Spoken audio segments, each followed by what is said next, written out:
আসসালামু আলাইকুম এভরিওয়ান। মায়ের বাদন গল্পের দ্বিতীয় পার্ট। তো চলো বেশি কথা না কইয়া গল্প শুরু করা যাক। মিলি আবার আমাকে ফোন দিল। এবার সে কিছুটা নরম হলো আমার প্রতি, হয়তো বুঝতে পেরেছে আমি ভালো নেই। মিলি আমাকে জিজ্ঞেস করলো, কি হয়েছে তোমার? আমি কিছু বললাম না। মিলি আবারও জিজ্ঞেস করলো, আমি এড়িয়ে গেলাম। মিলি আমার কাছ থেকে কোনো উত্তর না পেয়ে চুপ হয়ে গেল। আমি তাকে বললাম, তোমাকে একটা কথা বলতে চাই, তুমি সত্যি সত্যি মন থেকে উত্তর দিবে। যদি মন থেকে উত্তর দাও তাহলে আমি কথাটা বলবো, না হলে বলবো না। তখন মিলি বলল, কি এমন জানতে চাও যে আমাকে এভাবে শপথ করিয়ে নিচ্ছ? খারাপ কিছু না তো? তখন আমি হেসে বললাম, ধরে নাও তাই, খারাপ কিছুই জানতে চাইবো। আমার হাসি শুনে মিলি খুশি হতে পারলো না, কারণ আমার হাসি সুন্দর না। তাই হয়তো মিলি মন খারাপ করে বলল, তোমার হাসিটা আগের মতোই আছে। একটা মানুষ এত বিস্ত্রী ভাবে হাসতে পারে, তোমার হাসিটা না শুনলে বুঝতাম না। আমি আবারও আমার বিস্ত্রী হাসি হেসে বললাম, মিলি, এই 2 বছরে তুমি কখনো আমাকে মনে করেছো কিংবা আমার জন্য চোখের জল ফেলেছো? মিলি খুব সহজেই বলল, তোমাকে মনে করেছি ঠিকই, তবে তোমার জন্য কখনো চোখের জল আনিনি। আমি অবাক হলাম না, কারণ আমি জানতাম মিলির এতটা কাছের মানুষ আমি কখনোই হতে পারিনি যে আমি তার জীবন থেকে চলে আসতে সে চোখের জল ফেলবে। কিছু মানুষকে ভালোবাসলেও তাদের কাছের মানুষ হওয়া যায় না। আমিও হয়তো তেমন একজন মানুষকে ভালোবেসেছিলাম। আমি কিছুটা সময় নীরব থাকলাম, তারপর বললাম, আমি চলে যাওয়ার পর কি তোমার জীবনে বিশেষ কেউ এসেছিল কিংবা কারোর সাথে খুব ভালো থাকার মতো সম্পর্ক হয়েছিল তোমার?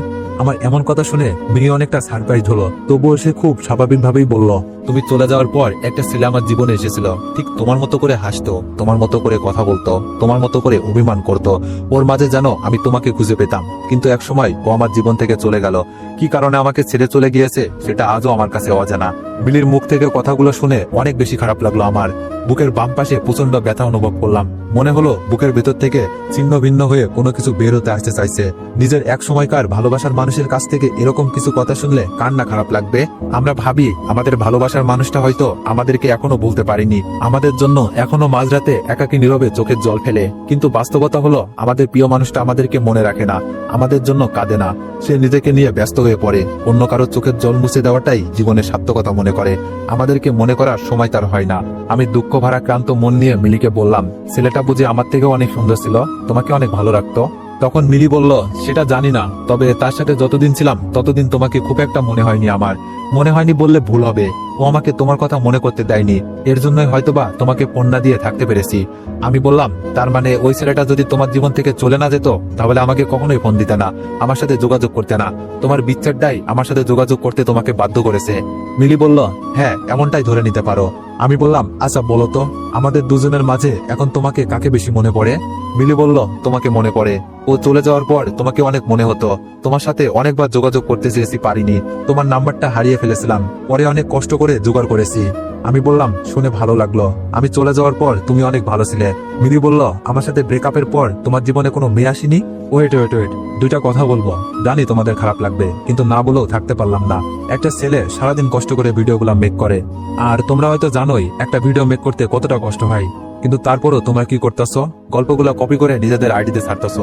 তো যাই হোক, এইটা নিয়েও আমার কোনো মাথা ব্যথা নেই। মাথা ব্যথা হলো তোমরা গল্পগুলোর নাম চেঞ্জ করে তোমাদের আইডিতে ছাড়তেছো। কিন্তু আমি অনেক টিকটক আইডি দেখলাম যারা আমার গল্পগুলো ছেড়ে মিলিয়ন মিলিয়ন ভিউ কামাচ্ছে, কিন্তু আমার টিকটক আইডিতেই কোনো ভিউ নেই। আর পরশুদিন আমি আমার টিকটক আইডিতে মায়ের বাদন গল্পের ফার্স্ট পার্ট আপলোড করি, জানি না কি কারণে আর আইডিতে ভিডিওটা শো করছে না। তো যাই হোক ভাই, তোমাদের একটা কথাই বলবো, তোমরা গল্প ছাড়ো ব্যাপার না, কিন্তু আমারে মেনশন করে দিও আর গল্পের নাম চেঞ্জ করো না প্লিজ। আর আমার রিয়াল টিকটক আইডি হলো MR_Deep_8 আর YouTube channel voice of Deep official. তো চলো গল্পে ফিরে যাওয়া যাক। আমি বললাম, সেটা তো তুমি জানো, এ কারণেই তো আজ আমি নিঃস্ব। যাই হোক, এসব কথা বলে নিজের কষ্টটাকে বাড়াতে চাই না। তোমাকে একটা কঠিন প্রশ্ন করি, তোমার জীবনে 2জন ছেলে এসেছিল না, আমি আর ওই ছেলেটা, যাকে পেয়ে তুমি আমাকে ভুলে গিয়েছিলে। তুমি কি বলতে পারবে এই 2জন মানুষের মধ্যে তুমি কাকে সত্যি সত্যি ভালোবেসেছিলে, মন থেকে নিজের করে চেয়েছিলে? মিলি বলল, তোমাকে। আমার এখন ওই ছেলেটাকে মনে পড়ে না, কিন্তু তোমাকে মনে হয়। ওই ছেলেটাকে আমি ভুলে গেলেও তোমাকে ভুলতে পারিনি। আমি বললাম, মিলি, তোমার মন অনেক মিথ্যা বলে, মনকে বোঝাও, এত মিথ্যা বলা ভালো না। সত্য কি জানো, তুমি আমাকে কখনো ভালোই বাসনি। যদি বাসতে তাহলে কখনোই তুমি দ্বিতীয় কাউকে ভালোবাসতে পারতে না, দ্বিতীয় কারোর সাথে সম্পর্ক জড়িয়ে আমাকে ভুলে যেতে না। মিলি বলল, মানুষ কি একজনকে ভালোবাসা অবস্থায় অন্য কারোর সাথে সম্পর্ক জড়ায় না? আমি একটা মেয়ে হয়ে বলছি, তুমি হয়তো জানো না, কত শত মেয়ে নিজের ভালোবাসার মানুষকে ভুলতে না পেরেও পরিবারের কথা চিন্তা করে অন্য একজন মানুষের সাথে বিয়ে নামক পবিত্র বন্ধনে জড়িয়ে পড়ে। তারা কি একজনকে ভালোবাসার অবস্থায় অন্য কারোর সাথে চিরদিনের জন্য নিজেকে জড়ায়নি? আমি না হয় রিলেশনে জড়িয়েছিলাম, কিন্তু তুমি কি করেছো? তোমার থেকে বয়স বড় একটা মহিলার সাথে অবৈধ সেক্সুয়াল সম্পর্কে জড়িত হয়েছো। তাহলে বলো, তুমি আমাকে কতটা ভালোবাসতে, যার জন্য এরকম একটা অবৈধ ফিজিক্যাল রিলেশন করতে পেরেছো? আমি বললাম, আমি তোমাকে আমার ভালোবাসার প্রমাণ দিতে চাই না, কিংবা বিশ্বাসও করাতে চাই না আমি নির্দোষ। যেখানে আমার বাবা মাকেই বিশ্বাস করাতে পারিনি, সেখানে তোমাকে বিশ্বাস করিয়ে কি লাভ? এমন না তো যে তোমাকে বিশ্বাস করাতে পারলে সারা দুনিয়ার কাছে আবার আগের মতো বিশুদ্ধ হয়ে যাব। মিলি ফোনটা রেখে দেয়। কেন এমন করলো জানি না। পরে যখন ফোন দিলাম তখন ফোন বন্ধ পেলাম। এখন প্রায় রাত 1টা বাজে। ফুটপাতের মানুষগুলো ঘুমিয়ে গিয়েছে। জনমানব শূন্য স্থানে যেমনটা নীরবতা বিরাজ করে, ঠিক সেরকমই নিস্তব্ধতা বিরাজ করছে এখন। দুই একটা কুকুর মাঝে মাঝে গেউ গেউ শব্দ করে উঠছে। এছাড়া আর কোনো শব্দ আমার কানে আসছে না। আমার একটু ভয় হতে লাগলো। এত রাতে একা একা কখনো এমন অবস্থায় পড়িনি, তাই ভয় হওয়াটা অস্বাভাবিক কিছু না। হঠাৎ করেই দূরে একটা বেঞ্চিতে আমার চোখ আটকে গেল। হলুদ শাড়ি পরে একটা মেয়ে বসে বসে মোবাইল টিপছে। ভয়টা যেন আরো তীব্রতর হতে লাগলো। এত রাতে কোনো মেয়ে তো এখানে থাকার কথা না। তাহলে কি কোনো ভূত পেতনি? পেতনিরা কি হলুদ শাড়ি পরে নাকি সাদা শাড়ি পরে? পেতনি হলে নিশ্চয়ই হলুদ শাড়ি পরতো না। আমি ভয়ে ভয়ে মেয়েটার দিকে এগিয়ে গেলাম। পায়ের দিকে তাকিয়ে বুঝলাম পা মাটির সাথে লাগানো। তার মানে ভূত হওয়ার কোনো চান্সই নেই। ভয়টা কিছুটা হলেও কেটে গেল। আমাকে দেখে মেয়েটা দূরে সরে বসলো। একটা মেয়ে এত রাতে একটা ছেলেকে দেখে যতটা ভয় পাওয়ার কথা, মেয়েটা তার বিন্দু পরিমাণও ভয় আমাকে দেখে পেল না। বরং খুব সাহস নিয়ে জিজ্ঞেস করলো, কিছু বলবেন? এত রাতে এখানে কি করছেন? এরকম ভূত পেতনি আমার অডিয়েন্সদের কপালেও জোটে না।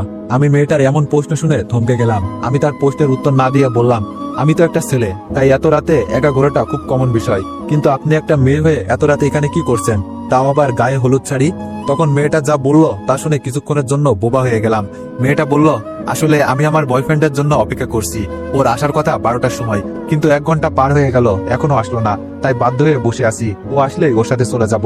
আমি তার ব্যাপারে ক্লিয়ার হওয়ার জন্য বললাম, বিয়ে বাড়ি থেকে পালিয়ে এসেছেন? তখন মেয়েটা কপাল কুঁচকে বলল, এটাও বলতে হবে? কাপড় চোপড় দেখে বুঝতে পারছেন না? বাবা মা জোর করে বিয়ে দিচ্ছিল, তাই যাকে ভালোবাসি তার সাথে পালিয়ে যাওয়ার জন্য বিয়ের আসর থেকে চলে এসেছি। আমি জোরে একটা নিঃশ্বাস ছেড়ে বললাম, ও আপনার বয়ফ্রেন্ডকে ফোন করেন, দেখেন কোথায় আছে, তাহলেই তো হয়। তখন মেয়েটা আমার দিকে রাগি চোখে তাকিয়ে বলল, ফোন খোলা থাকলে কি আর এভাবে বসে থাকতাম? সেই কখন থেকে ফোন দিচ্ছি, ফোন বন্ধ দেখাচ্ছে। আমার কথা বাদ দিন, আপনি এত রাতে এখানে কেন? আপনারও কি আমার মতো সেম কেস নাকি? গার্লফ্রেন্ডকে নিয়ে ভাগিয়ে যাবেন নাকি? আমি বললাম, না না, এমন কিছু না। তখন মেয়েটা বলল, তাহলে কেমন কিছু? মানে কি জন্য এত রাতে এখানে ব্যাগপত্র নিয়ে ঘুরছেন? আমি যখন মেয়েটাকে কিছু বলতে যাব, ঠিক তখনই কিছু মানুষ এসে আমাদের দুইজনকে ঘিরে ফেলে। একজন 25-26 বয়সের যুবক আমার কলার চেপে ধরে। মেয়েটাও প্রচন্ড ভয় পেতে লাগলো। আমি ছেলেটাকে ধাক্কা দিয়ে নিজেকে একটু দূরে সরিয়ে নিয়ে বললাম, আসলে আপনারা যা ভাবছেন তা না। আমি এই মেয়েটাকে চিনিও না, একটু আগেই তার সাথে পরিচয় হয়েছে। আপনারা হয়তো ভেবেছেন আমি ওর বয়ফ্রেন্ড, বাট এটা আপনাদের ভুল ধারণা। আমি ওর বয়ফ্রেন্ড না। বিশ্বাস না হলে মেয়েটাকে জিজ্ঞেস করেন। আমার কথা শুনে মনে হলো সবাই মঙ্গল গ্রহ থেকে পৃথিবী গ্রহে অবতরণ করলো। তাদের রিয়াকশন দেখে বোঝা যাচ্ছে এই মেয়ের বয়ফ্রেন্ডের উপর তাদের কতটা রাগ জমা আছে। এজন্যই বুঝি কোনো কথাবার্তা না বলেই এভাবে কলার চেপে ধরেছে। একজন তো বলেই ফেললো, এই শালা মিথ্যা বলতেছে, নিজেকে বাঁচানোর জন্য মিথ্যা বলতেছে। ওদের দুইজনের এটা আগের থেকেই প্ল্যান ছিল, ধরা পড়লে এসব বলবে। ও যদি সিনথিয়ার বয়ফ্রেন্ড নাই হবে, তাহলে এত রাতে ওর সাথে বসে গল্প করছে কেন? ওর ব্যাগ দেখেই বোঝা যাচ্ছে বাসা থেকে বের হওয়ার সময় সব রকম প্রস্তুতি নিয়ে বের হয়েছে। কাজে ওরে বিশ্বাস করা যাইব না। পিঠে কিছু পড়লেই সব সত্য বলবে। তাহলে মেয়েটার নাম সিনথিয়া। মেয়েটার সাথে কথা বললেও তার নামটা জানা হয়নি। তবে আমি তার নাম নিয়ে না ভেবে কিছু বলবো বলে ঠিক করলাম। কিন্তু তার আগে 50 বছরের একজন বয়স্ক লোক এসে বলে উঠলো, এত কথা বলার দরকার নেই, বাসায় নিয়ে চল। ওর জন্য আমার মেয়ের বিয়ে ভেঙে গেছে। ছেলেপক্ষের কাছে আমার মাথা হেট হয়ে গেছে। মেয়ে ভাগিয়ে নেওয়া শাস্তি ওকে পেতেই হবে। আমি আবারও বললাম, আপনাদের ভুল হচ্ছে, আমি সেই ছেলে নয়। আপনাদের মেয়েকে জিজ্ঞেস করুন। আমি না হয় বাঁচার জন্য মিথ্যা বলতে পারি, আপনাদের মেয়ে তো আর মিথ্যা বলবে না। তাই ওনাকে জিজ্ঞেস করুন, তাহলে সব ক্লিয়ার হয়ে যাবে, আপনাদের ভুলটাও ভেঙে যাবে।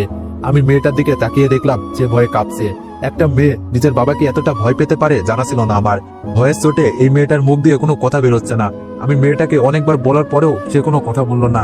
মেয়ের বাবাকে অনেক বুঝালাম, কিন্তু তারা আমার কথা বিশ্বাস করলো না। তাদের মেয়েকে ভাগিয়ে নিতে চেয়েছিলাম আমি, এটা মনে করেই তারা আমাকে তাদের সাথে নিয়ে গেল। আমারও ক্ষমতা ছিল না এতগুলো লোকের কাছ থেকে নিজেকে ছাড়িয়ে নেওয়ার, তাই বাধ্য হয়ে তাদের সাথে যেতে হলো। অবশ্য একদিক থেকে ভালো হয়েছে আমার, এখন অন্তত থাকা খাওয়ার চিন্তাটা করতে হবে না। যেখানে যাচ্ছি সেখানে নিশ্চয়ই থাকা খাওয়ার কোনো সমস্যা হবে না। মেয়ের পরিবার দেখে অন্তত এটাই মনে হলো তারা অনেক প্রভাবশালী এবং টাকা পয়সার কোনো কমতি নেই। তবে ওখানে যাওয়ার পর আমার কি অবস্থা হবে সেটা ভাবতেই ভিতরটাতে ভয় কাজ করছে। কারণ এই মানুষগুলোকে দেখে খুব হিংস্র মনে হচ্ছে। একটা অন্ধকার রুমে আমাকে আটকে রাখা হয়েছে।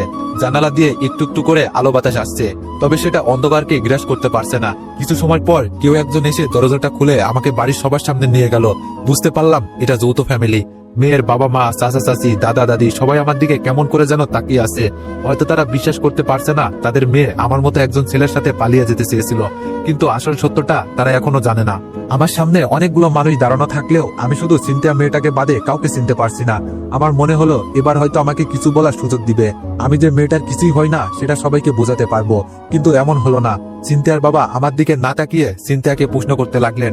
তিনি সিনথিয়াকে বললেন, আমার পছন্দ করা ছেলেকে বিয়ে না করে এই ছেলেটার সাথে তুমি পালিয়ে যেতে চেয়েছিলে, তোমার পছন্দটা খুব বাজে। এই ছেলের মাঝে কি এমন আছে যাকে দেখে তুমি তার সাথে পালিয়ে যেতে চেয়েছিলে? তখন সিনথিয়া বলল, না বাবা, ওকে আমি চিনি না, ওর সাথে আজকে রাতেই প্রথম দেখা হয়েছে আমার। তখন সিনথিয়ার বাবা বলল, তুমি ছেলেটাকে বাঁচানোর জন্য মিথ্যা বলতেছো তাই তো? যদি সত্য বলো তাহলে এই ছেলেটাকে মেরে হাত পা ভেঙে দিবে, সেই জন্য ভয় পাচ্ছ। সিনথিয়া বলল, না বাবা, আমি সত্যি বলছি। সিনথিয়ার বাবা বলল, তোমার কথা বিশ্বাস করব না, এবং তুমি যা ভাবছো সেটাও করব না। এই ছেলেটাকে কেউ ধরবে না, ছুবে না, এই ছেলের সাথেই তোমার বিয়ে হবে। না হলে আমার পছন্দ করা ছেলেকেই তোমার বিয়ে করতে হবে। তুমি সিদ্ধান্ত নাও কি করবে। প্রতিষ্ঠিত একজন ছেলেকে বিয়ে করে আরামে এসে বেঁচে থাকবে, নাকি এরকম একটা চালচুলোহীন ছেলেকে বিয়ে করে অভাব অনটনে দিন কাটাবে? আমি আর কিছু বুঝতে না পারলেও এটা খুব ভালো করেই বুঝতে পারলাম এরা কেউ আমাকে নিজ থেকে কিছু জিজ্ঞেস করবে না, যা বলার আমাকেই বলতে হবে। আমি তাদের বাপ মেয়ের কথার মধ্যে নিজেকে ঢুকিয়ে বললাম, আপনাদের সমস্যা কি? নিজেরাই যা ইচ্ছা বলে যাচ্ছেন, আমার কথা শোনার কোনো প্রয়োজনই মনে করছেন না। আর এই যে ম্যাডাম, আপনি এভাবে ভয়ে ভয়ে কথা বলছেন কেন? আর এই যে আপনি কি বাংলা বোঝেন না? আপনার মেয়ে এত করে বলার পরেও কেন বিশ্বাস করছেন না যে আমি তার বয়ফ্রেন্ড না? আর তাছাড়া আপনি বললেই তো আর আপনার মেয়েকে আমি বিয়ে করব না। যাকে চিনি না জানি না তাকে বিয়ে করার কোনো প্রশ্নই আসে না। তাই এইসব নাটক না করে আমাকে যেতে দিন। তখন সিনথিয়ার বাবা তিরস্কারে সুরে বলল, তোর রাজি হওয়াতে কিছু যায় আসে না, আমার মেয়ে রাজি হলেই হবে। তাকে বেছে নিতে হবে সে কাকে বিয়ে করবে, আমার পছন্দ করা ছেলেকে নাকি তোকে। আমার কথার কোনো গুরুত্বই দিল না কেউ। সবশেষে মেয়েটা বিয়ে করার জন্য আমাকেই বেছে নিল। আমাকে বেছে নেওয়ার কারণটাও আমার মস্তিষ্কটা আজ করতে পারলো না। এখন শুধু একটা কথাই মনে পড়ছে, বিপদ যখন আসে চারিদিক থেকে আসে। আমি চাইলেও এত এত মানুষকে ফাঁকি দিয়ে এখান থেকে পালাতেও পারবো না। পরের দিন বাধ্য হয়েই বিয়েটা করতে হলো আমাকে। আমি কখনো ভাবিনি আমার বিয়েটা এভাবে হবে। যেই মেয়েটার সম্পর্কে আমি কিছুই জানলাম না তার সাথে আজ আমার বিয়ে হয়ে গেল। এটাই বুঝি নিয়তির খেলা। আল্লাহ যা চাইবে সেটার উপর আমাদের মানুষের কোনো হাত নেই, ভাগ্যের উপর কারো হাত নেই, সেটার প্রমাণ আজ আমি নিজেই। বিয়ে করার সময় কবুল কথাটা মুখ দিয়ে বের হচ্ছিল না। কবুল বলার সময় নিজেকে পৃথিবীর সবচেয়ে অসহায় মানুষ মনে হচ্ছিল, যার পাশে কেউ নেই, একজন মানুষও নাই যাকে আপন ভাবতে পারি। যার সাথে বিয়ে হচ্ছে সেও তো আপন না। বিয়ে সম্পূর্ণ হওয়ার পর সবাই চলে গেল, আমাকে আর মেয়েটাকে একটা ঘরে পাঠিয়ে দেওয়া হলো। বুঝলাম এটা আমাদের বাসর ঘর। চারিদিকে কাঁচা রজনীগন্ধার সমাহার, বিছানার প্রতিটি কোনায় কোনায় গোলাপের সুবাস। কিছুক্ষণ পর এই বিছানাটাতে আমাকে ঘুমাতে হবে, তাও আবার একটা মেয়ের সাথে। এটা যেন বিশ্বাসই হচ্ছিল না। মনে হচ্ছিল কোনো স্বপ্ন দেখছি, কিন্তু না, এটা কোনো স্বপ্ন না, বাস্তবে আমার সাথে এটা হচ্ছে। নিজের বাসরটা এমন হবে কখনো ভাবিনি। মেয়েটা দরজা লাগিয়ে দিয়ে আমার পাশে এসে বসলো আর বলল, আসলে সরি, এমনটা হবে বা কখনো হতে পারে ভাবিনি। আমার দোষ কি বলেন? দোষটা তো আপনারই। আপনিই নিজ থেকে আমার সাথে কথা বলতে এসেছিলেন। আপনি যদি কথা বলতে না আসতেন তাহলে আপনার সাথে আমি কথা বলতাম না, গল্পও করতাম না, আর আপনাকেও এমন অবস্থায় পড়তে হতো না। যার সাথে বিয়ে ঠিক হয়েছে তার থেকে আপনি বেটার। লোকটা অনেক বয়স্ক, তাই আপনাকেই বেছে নিয়েছি। আমি মেয়েটার কথা শুনে 420 ভোল্টের একটা শক খেলাম। এত বড় একটা ঘটনা ঘটে যাওয়ার পরেও মেয়েটা কত সহজে সরি বলে দিল। আমার সাথে তার বিয়ে হয়েছে, এই জন্য তার মন খারাপের কোনো চিহ্নই দেখতে পেলাম না তার চোখে মুখে। তাহলে এই মেয়ে কি স্বাভাবিক না? কোনো সমস্যা আছে? স্বাভাবিক হলে তো এমন একটা বিয়েতে তার খারাপ লাগার কথা, কিন্তু তার তো লাগছে না। আমি কিছু বলবো তার আগে মেয়েটা বলল, আমার মনে হয় আবিরের বড় কোনো সমস্যা হয়েছে, না হলে এমনটা তো করার কথা না। আবির আমাকে ওর নিজের থেকেও বেশি চাই। ওর না আসার পেছনে কোনো কারণ আছে, তাই আমি সিদ্ধান্ত নিয়েছি আজকে আবার পালাবো আমি। আপনাকে বিয়ে করার এটাই কারণ ছিল। আপনি আমাকে সাহায্য করতে পারবেন, যেটা ওই লোকটা করতো না। সবাই ভেবেছে বিয়ে যেহেতু হয়ে গিয়েছে তাই আর আমাকে নিয়ে কোনো ভয় নেই। এই সুযোগটাই আমি কাজে লাগাতে চাই। আমি তার কথা শুনে বললাম, পাগল নাকি আপনি? পালাবেন মানে? যদি পালাবেন তাহলে বিয়ে করলেন কেন? আবার আমাকে বিপদে ফেলতে চাইছেন? আপনি চলে গেলে তো আমার মনে হয় আর বাঁচিয়ে রাখবে না। তখন মেয়েটা চাপা হাসি হেসে বলল, হ্যাঁ ঠিক বলেছেন, আমার বাবা খুব রাগী মানুষ।